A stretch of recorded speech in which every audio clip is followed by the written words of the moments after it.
กัดบ่กัดกัดชา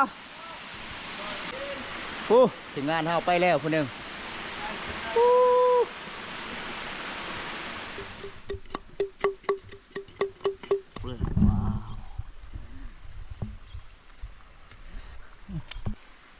แซ่บนี่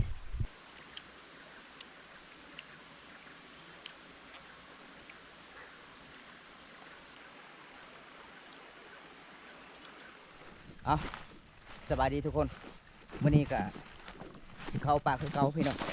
ด้วยป่าคือเก่ามื้อนี้เฮาก็มาหลายคนเด้แต่เฮาก็มาแบ่งเป็น3ทีมงานบ่เพราะว่าเฮาก็สิเลาะไปพุ่นพี่น้องไปดักยิงเมืองไห้มื้อนี้ก็ในพานเห็นนกเข้าหลายอยู่เมืองไห้พี่น้องจะได้ก็ไปนำกันเลยพี่น้องเพราะว่าตัวนี้เฮาก็สิเลาะพุ่นพี่น้องสิเลาะพุ่นตามห้วยน้อยๆพี่น้องเฮาเดินทางมื้อนี้มันมืดได้พี่น้องจะได้ก็สิมานหรือบ่พี่น้องตามชมน้องกันเลยเพราะว่าบำตาก็เปลี่ยนบรรยากาศพี่น้องวันนี้เข้าป่าได้เที่ยวธรรมศาสตร์พี่น้องโดนแล้วไม่ได้เข้าป่าหาเที่ยวธรรมศาสตร์มีแต่เที่ยวชนบทพี่น้องก็เลยวันนี้ก็เข้าป่าอีกพี่น้องกับทีมงานเฮามาจากคุณละพี่น้องนครหลวงเวียงจันทร์ได้มาใกล้พี่น้องในพานเพิ่นไปก่อนพี่น้องไปจวดพี่น้องเพราะว่าเพิ่นก็สำนานแล้วการไปป่าไปผูแบบไปผูไปดงพี่น้องคือบำตากับครั้งแรกที่ได้มาห้าในพานใหญ่บอกในพานจนน้ำมาไหวพี่น้องเพราะว่าจุดนี้ก็เป็นจุดที่ชาวบ้านก็บ่ค่อยได้มาเลยพี่น้องจุดนี้เลยมันเป็นป่าดงดิบในภูเขานี่พี่น้องเห็นบอกมีแต่ไม้ใหญ่ๆเลยพี่น้อง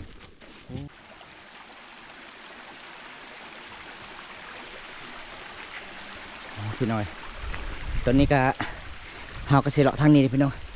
เพราะว่าบางให้ก็ยังบ่ทันได้สุกจุดนี้เฮาก็สิเลาะพี่พุ่นพี่น้องธรรมศาสตร์สุดยอดเลยพี่น้องเขตนี้พี่น้องมันเป็นป่าที่มีความอุดมสมบูรณ์อยู่ได้แบบเฮาก็เป็นน่าเที่ยวเลยพี่น้องเขตนี้เป็นเขตชายแดนเมืองนองติดกับชายแดนเมืองตำหลานหรือว่าชายแดนเมืองพีนในเขตนี้พี่น้องเพราะว่าบำตาก็สิเลาะพี่พุ่นพี่น้องกับทีมงานโอเคพี่น้องตอนนี้เฮาก็ได้เจอปลาพี่น้องปลาลายที่นี่บ่เพราะว่าปลาก็มันสิกินมากไม้ผลไม้ลายในเขตนี้เดี๋ยวเฮาก็สิใส่มองก่อนพี่น้องกลับในพานเลยหลังจากที่เฮาใส่มองแล้วเฮาก็สิไปเลาะตามห้วยละพี่น้องไปหายิงเขตมักไห้พี่น้องกุ้งมักไห้ลายแต่เขตนี้ก็มักไห้บ่ได้เป็นหมากพี่น้องตัวนี้เฮาสิเอาปลาก่อนพี่น้องเฮาก็สิใส่มองกันในพานก่อนพี่น้องเห็นบ่อันจุดนี้มีแต่ปลาลายเด้บ่จักสิได้หรือบ่พี่น้องจุดใดก็ติดตามสนุนกันพี่น้องครับเที่ยวธรรมศาสตร์เขตนี้มันเป็นป่าลายเลยบอกพี่น้องเป็นน่าเที่ยวเลยพี่น้องเขตนี้ได้ธรรมศาสตร์ก็สุดๆงดงามเลยพี่น้อง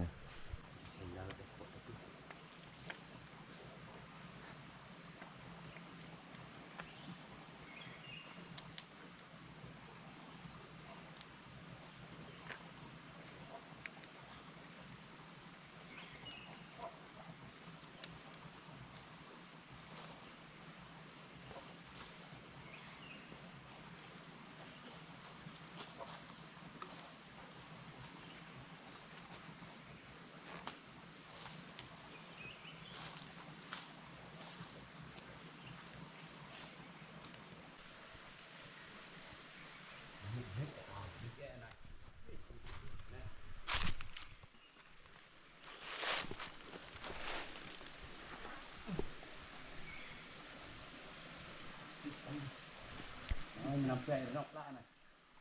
นกละปลาธรรมศาสตร์นี่อยู่ห้วยตะเลื่อยนี่เขตชายแดนเมืองตุมดานกับเมืองนองเนาะอยู่เบื้องซ้ายมือเนี่ยแม่นเขตเมืองนอง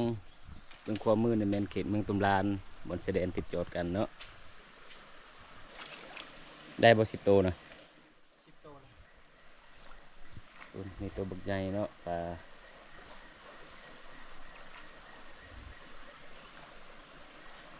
ลงแม่มันต่อตา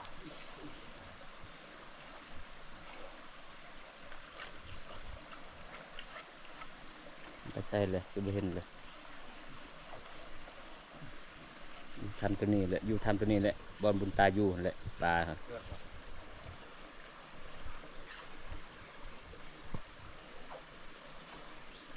ตุนมานอยู่ได้ฮักกระถืออยู่นี่2-3โตเลยฮัน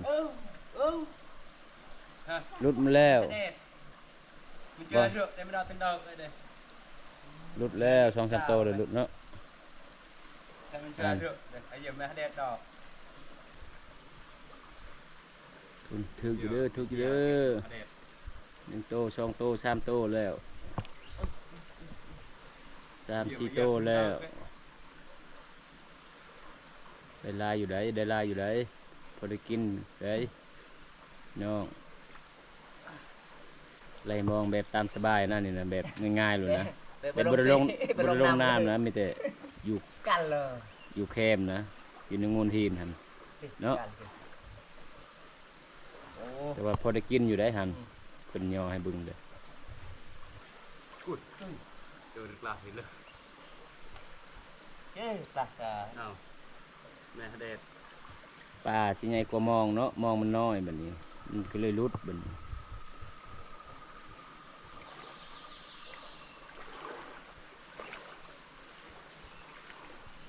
สิมาลุ้นนำกันสิได้จักโตบัดนี้ พุดลายเนาะ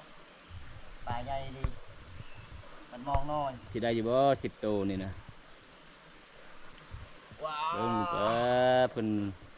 ได้ลายอยู่ได้ ได้ลายอยู่ได้ลายอยู่ ได้ลายพอได้กินอยู่เพิ่นว่า ปลาใหญ่มันมองน้อยมองพี่ปลาหลุดลายรีปลาหลุดโอ้คันไปนอนเขตนี้ได้ปลาหลายเลย ตาป่านะแล้วเบิ้ลจีเอ้ยไปโอ้อันเชิงลำนะ10,000 ขนาดไม่ได้ลงน้ำพี่น้องก็ได้เห็นบ่ปลายังลาย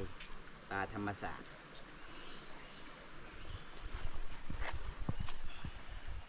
แสดงว่าเขตนี้ยังอุดมสมบูรณ์อยู่เนาะ แม่ ปลา ก็ยังลายอยู่ พอได้กินอยู่ใครสนใจก็มาหาบาบุญตาเด้อเพิ่นสิพามาเลาะดอกเทพูเนาะ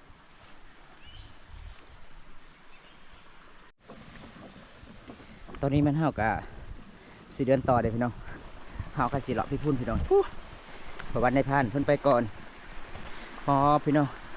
อันนี้เป็นห้วยตะเรื่อยพี่น้องเอ้ยห้วยตะเรื่อยเด้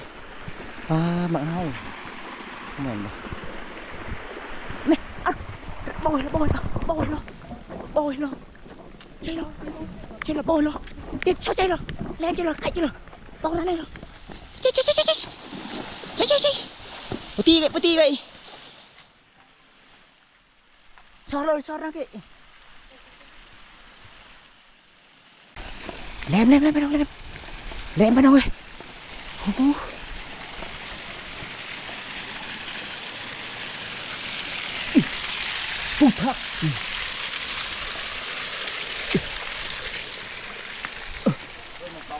thật begini lah thật bôi này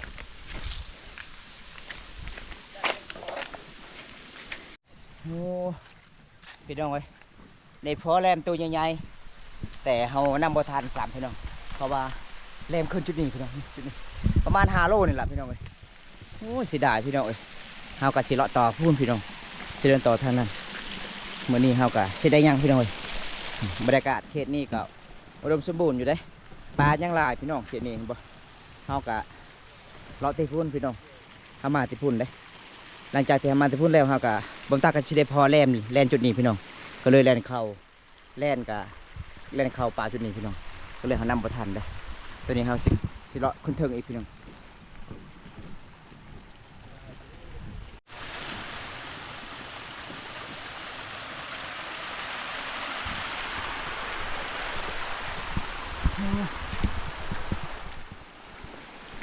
ตอนนี้ก็สิฮอดบอนจุดที่เฮาสิไปใส่หมอพี่น้องโอ้จุดนั้นพี่น้องเห็นบ่บรรยากาศชุดยอดหลายเลยพี่น้องทางแรกที่เดินทางเขตนี้มีอุดมสมบูรณ์อยู่พี่น้องกันเฮาไปไว้นี่คือสิลื่นแห้งเด้พี่น้องเขตนี้เด้เห็นบ่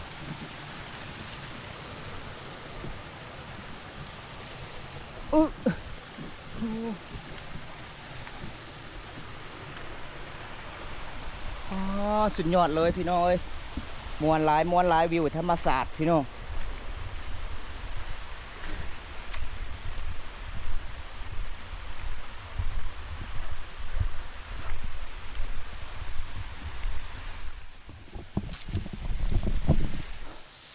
เดินทางมาไกลพี่น้องตอนนี้ก็สิฮอดบนจุดที่เราอยากไปใส่หมองเด้มื้อนี้เราก็หาปลาแน่หาดักยิงนกเนี่ยแต่บ่ได้พี่น้องนกบ่ได้จักโตได้พ่อแต่แล่นตัวหนึงพี่น้องแต่เราไล่บ่ทันเลยตัวนี้ก็โอ้พี่น้องเบิ่งตาสุดยอดเลยทีนี้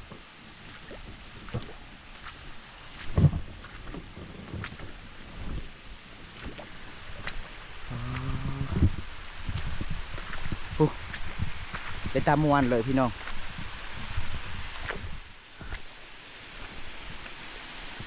มวนหลายเลยพี่น้องวิวธรรมชาติ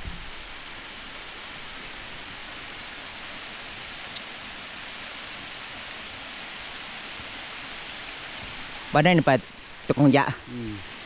นักเคกูเจอดำปองตะกี้ nào cái tay đừng có tôi coi ปองจะเลย phong to còng กระติปองงูở kỳ nhõngกูเจ thế lệ ở giờ nguồn này kỹ nạn ru này du môngกูเจ ta này tôi chỉ mới pợ mới than hết ơn cả mới đi này nấu rọc lòng cái này sao ta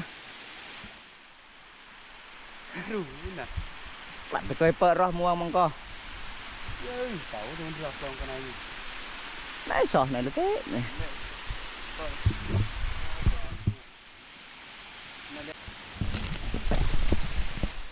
cóสุดยอดลายเลยพี่น้องวิวธรรมศาสตร์เห็นบ่เขตนี้ล่ะพี่น้องเพราะว่าเขาจะหาเส้นทางที่เขาจะขึ้นเลยเขาก็จะไปพุ่นพี่น้องแต่เขาขึ้นบ่ได้ตอนนี้ก็มันก็จะเป็นตาดพี่น้องเห็นบ่ธรรมศาสตร์ที่นี่ก็อุดมสมบูรณ์อยู่พี่น้องมวลลาย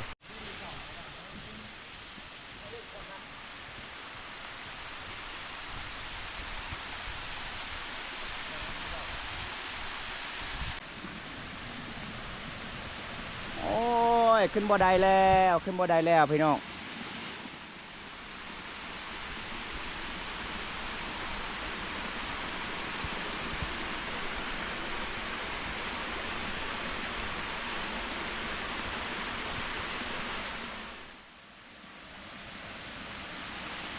เกิดบ่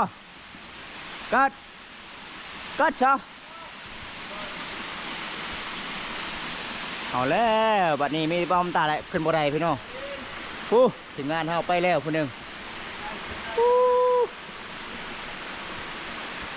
ตอนนี้ก็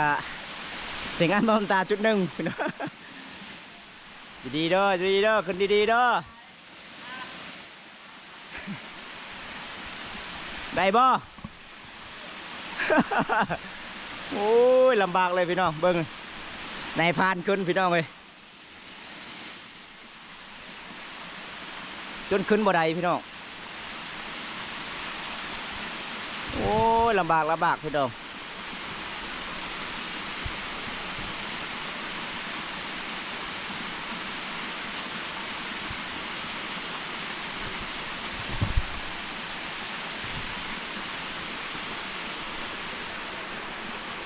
พร้อมตากระสีนำในพานทางนั้นพี่น้องเพราะว่าในพานก็ไปแล้วเขตนั้นพี่น้องคันตกนั่นแล้วเลยพี่น้องประมาณ50-60 เมตรพี่น้องเบิ่งความสูงพี่น้องเลยเดี๋ยวพร้อมตากสิไปทางนี้พี่น้องนี่โอ้ยคันเราขึ้นมาถึงมองนี่แสดงว่าเขาไปบ่ได้เด้พี่น้องบ่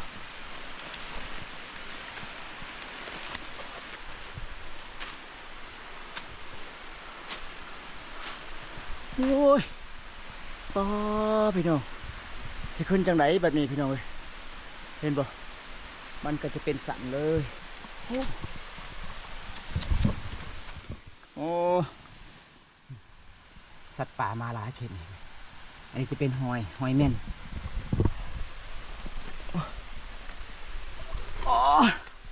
โอ้ยขันตกนี่แล้วเลยพี่น้องเบิ้งความสูงนี่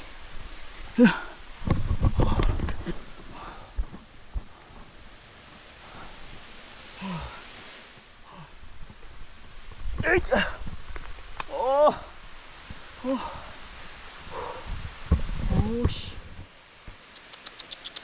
โอ้ยังสูงเตยพี่น้อง ฮู้บ่ตาอยู่เบิ่งเส้นทางเข้าไปนี่พี่น้องมันจะเป็นสันไปโน่นขึ้นบ่ได้แล้วคันเฮาขึ้นบ่ได้นี่แล้วเลยพี่น้องไปบ่ได้เลยไปบ่รอดเลยโอ้ยเฮาต้องคอยไปแบบนี้พี่น้อง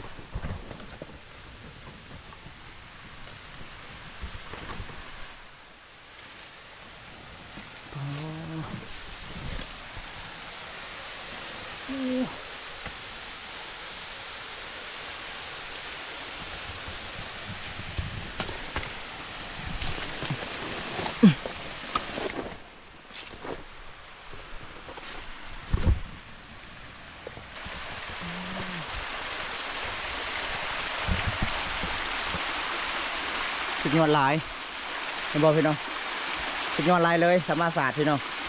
ครั้งแรกที่ได้เดินทางกะโอ้มวนหลายพี่น้องมวนหลายธรรมศาสตร์ที่นี่พี่น้องเลยโอ้สุดยอดเลยอยู่ธรรมศาสตร์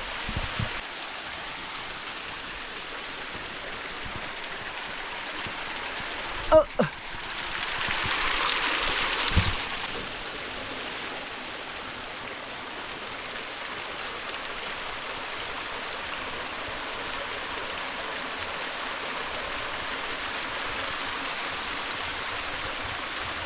โอ้โอ้โอ้โอ้เบิ่งพี่น้องความสูงปู๊สูงขนาดเลยพี่น้องเลย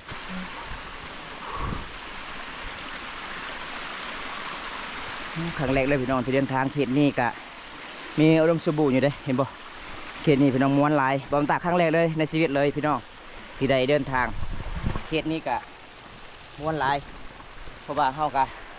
สิไปนำในทานก่อนพี่น้องที่ทางถึงเด้เมื่อนี้กะสิบ่ได้มาหยังเลยพี่น้องเลยเพราะว่าเป็นเขตนี้กะเป็นเขตที่เฮาขึ้นยากเขตนี้พี่น้องครั้งแรกที่ว่าบอมตากะเดินทางเขตป่าเขตนี้พี่น้องมันเป็นป่าที่ดงดิบแบบสาวหมู่บ้านกะหากินยากเขตนี้พี่น้องเพราะว่ามีแต่บอมตาครั้งแรกกับในพานเพราะว่าเมื่อนี้กะในพานสิพาบอมตาไปเที่ยวเขตนี้พี่น้องม่วนหลายพี่น้องธรรมศาสตร์เห็นบ่บอมตากะสิหาบอลขึ้นเลยพี่น้องเฮาขึ้นยากนี่ใช่ไหมว่าเฮาคันเฮาขึ้นบ่ถึกจุดนี่เฮาขึ้นบ่ได้พี่น้องเห็นบ่เส้นทางก่อนสิเดินทางเห็นบ่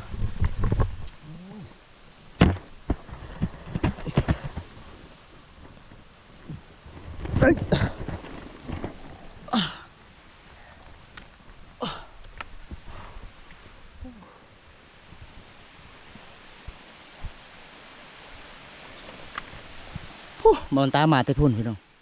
เห็นบ่ธรรมศาสตร์เขตนี้ก็ครั้งแรกในชีวิตสัมผัสธรรมศาสตร์กะมวนหลายพี่น้องสิไปนำในผ่าตีทางเลย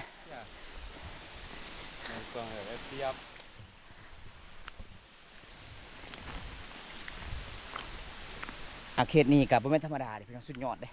สุดยอดหลายการเฮาเดินทางไปมาเขตนี้ก็อุดมสมบูรณ์อยู่เป็นตามวน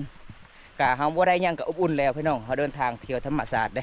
เพราะว่าบอมตาก็เปลี่ยนบรรยากาศเที่ยวธรรมศาสตร์ครั้งแรกเลยแต่ละเทื่อบอมตาก็สิเดินทางฮักเที่ยวเขตชนบทแต่มื้อนี้ก็สุดยอดหลายพี่น้องเที่ยวธรรมศาสตร์ม่วนหลายตอนนี้เฮาก็สิพักผ่อนก่อนกินข้าวกินน้ำจุดนี้ก่อนพี่น้องเพราะว่าเฮาก็มาไกลแล้วเพราะว่าในพานเพิ่นก็สิเอาผักสิห่อผักแบบเฮาหากินแบบเขตบ้านๆแบบบ้านๆพี่น้องเขตชนบทมีละ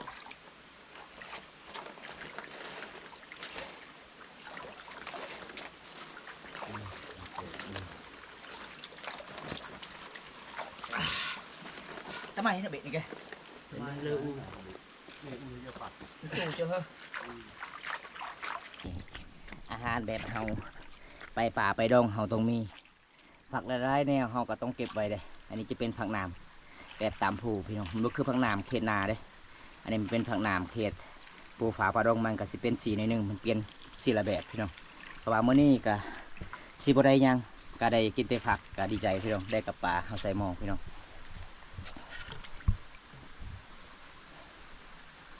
ศิลามเอาบ่โอ้ศิลามเอาพี่น้อง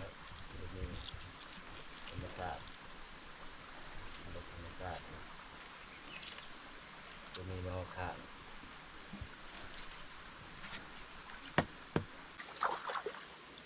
namakar.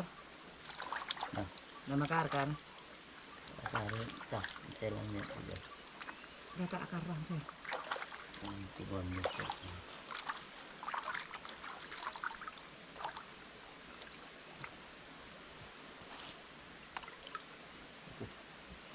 Kain. ในหมู่บ้านบอมตากะมันบ่มีแล้วแบบปลูกแบบผู้ผาป่าดงมีแต่เขตนี้เลยพี่น้องแสดงเมืองนองติดกับแสดงเมืองตำลานหรือว่าแสดงเมืองพีนแต่เป็นจุดนี้ก็เป็นจุดติดกับแสดงเมืองพีนกับเมืองตำลานเด้กับเมืองนองพี่น้องมันเป็น3ชายแดนเขตเมืองนองเฮา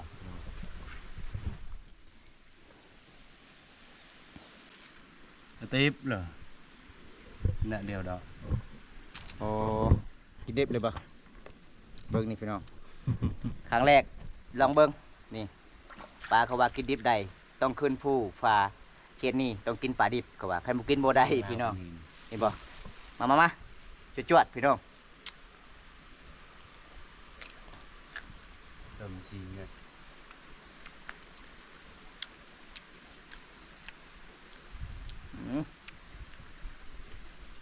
ใส่ได้อยู่เป็นรสชาติมันกะสินุ่มๆนิ่มๆพี่น้องต้องเอานี่ก่อนพี่น้อย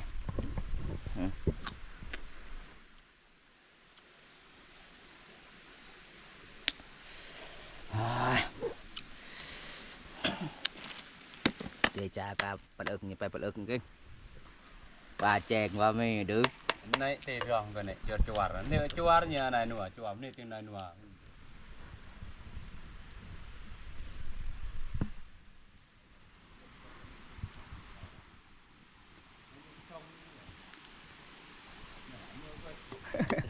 เบิ้งนี่พี่น้อง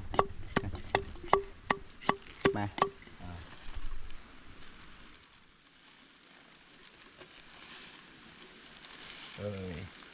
เด้ đây là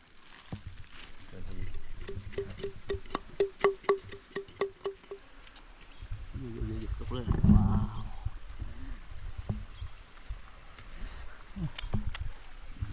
มันแบบนี้แซ่บนี่ครับมาพี่น้องมาจวดพี่น้องกินข้าวปลาน้ำกันพี่น้องเลยวันนี้ลามนกกับก๋อยปลามาพี่น้องมาจวดน้ำกันพี่น้องนี่มีหน้าตาแบบนี้เลยพี่น้องเห็นปะข้าวปลาข้าวดองแบบนี้แหละพี่น้องอันนี้เป็นปลาที่เรากินดิบได้เลยบางตากระสิกินลงเบิ่งพี่น้องเห็นปะใส่กับแจวคิงบอกพี่น้องมาจวดพี่น้องจวด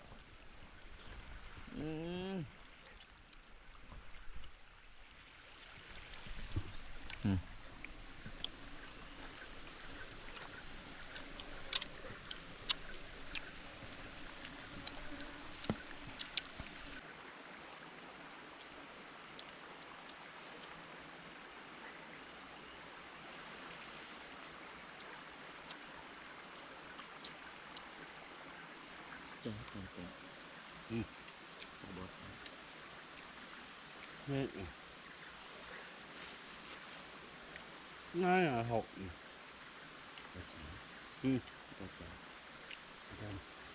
nào chầm hả nó đâu chưa trà rồi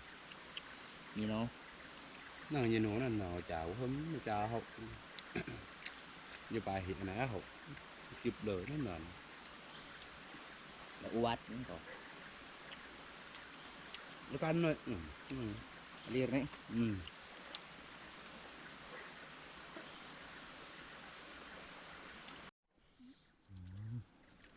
ตอนบางใหญ่ๆเลยพี่น้องเอ้ยthì bự